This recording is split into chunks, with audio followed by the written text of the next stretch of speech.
Welcome again to the SundayGorilla Men's Bible Study. I'm Brother Thomas Lee Harris III, and we're continuing in our verse-by-verse study through the Gospel according to Matthew. And we've reached chapter 23, so I'm going to jump right into it. Excellent chapter. All excellent. Another written in red chapter. Chapter 23, Matthew, verse 1. Then Jesus spoke to the multitudes and to his disciples, saying, the scribes and the Pharisees sit in Moses' seat. Therefore, whatever they tell you to observe, that observe and do. But do not do according to their works, for they say and do not. So I want to highlight that. You know, he's defining the Pharisees. They say a lot, but they don't back up what they say. Verse 4. For they bind heavy burdens, hard to bear, and lay them on men's shoulders, but they themselves will not move them with one of their fingers. But all their works they do to be seen by men. Oh, you want to highlight that with a green star. Underline. But all their works they do to be seen by men. They make their phylacteries.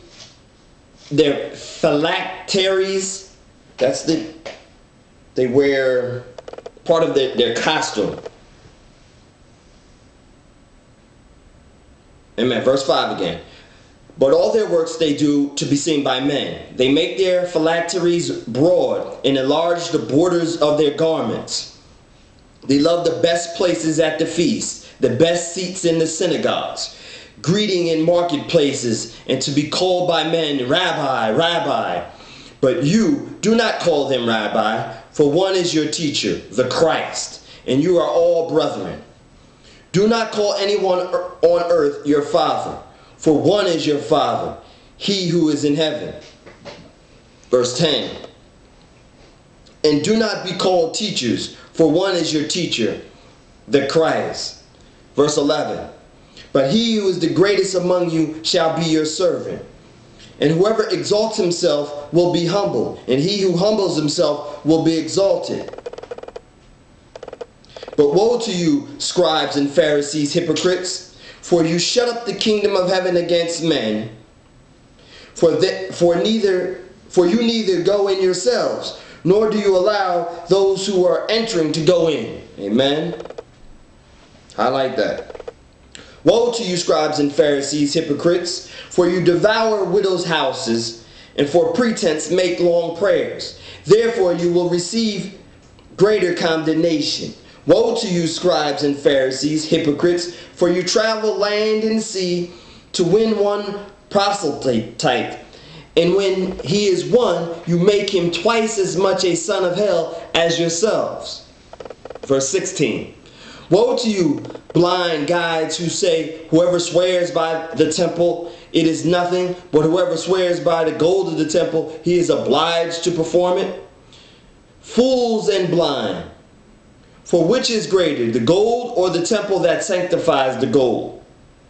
And whoever swears by the altar is nothing, but whoever swears by the gift that is on it, he is obliged to perform it. Fools and blind, for which is greater, the gift on the altar, the gift or the altar that sanctifies the gift? Therefore he who swears by the altar swears by it, and by all things on it. Verse 21. He who swears by the temple swears by it, and by him who dwells in it.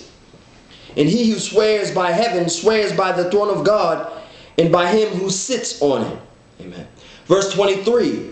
Woe to you, scribes and Pharisees, hypocrites, for you pay. Amen. I want to just pause right there. So we're going to highlight 23. It's about to go into tithing in the proper way to tithe. He speaks on the right tithe. Amen.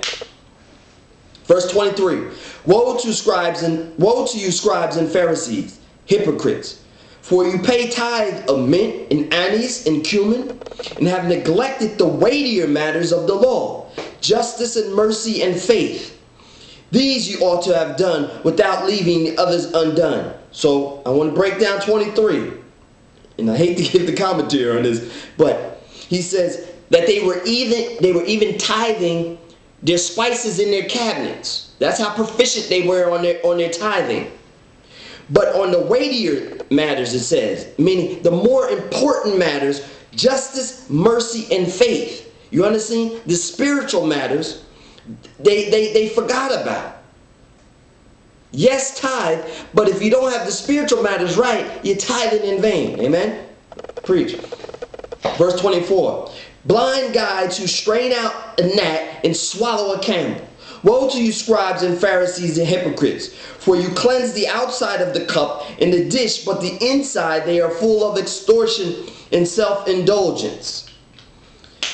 Verse 26. Blind Pharisees, first cleanse the inside of the cup and the dish, that the outside of them may be clean. Amen? Highlight that. Woe to you, scribes and Pharisees, hypocrites, for you are like whitewashed tombs, which indeed appear beautiful outwardly, but inside are full of dead men's bones and uncleanliness. Amen. Even so, you will also, verse 28.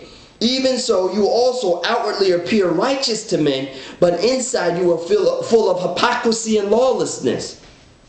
Woe to you, scribes and Pharisees, hypocrites, because you build the tombs of the prophets and adorn the monuments of the righteous, and say, if we had lived in the days of our fathers, we would not have been partakers with them in the blood of the prophets. Therefore you are witnesses against yourself that you are sons of those who murdered the prophets. Fill up then the measures of your father's guilt.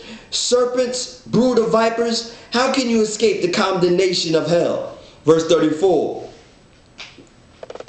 I want to highlight verse 31. You are witnesses against yourself that you are sons of those who murdered the prophets. Amen. Verse 33. Verse 34. Therefore, indeed, I send you prophets, wise men, scribes. Some of them you will kill and crucify, and some of them you will scourge in your synagogues and persecute from city to city, that on you may come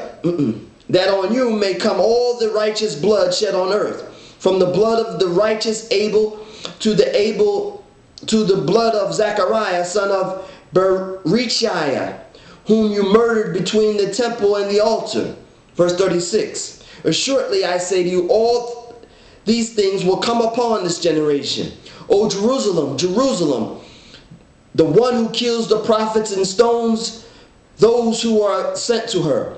How often I wanted to gather your children together as a hen gathers her chicks under her wings, but you were not willing. See, your house is left.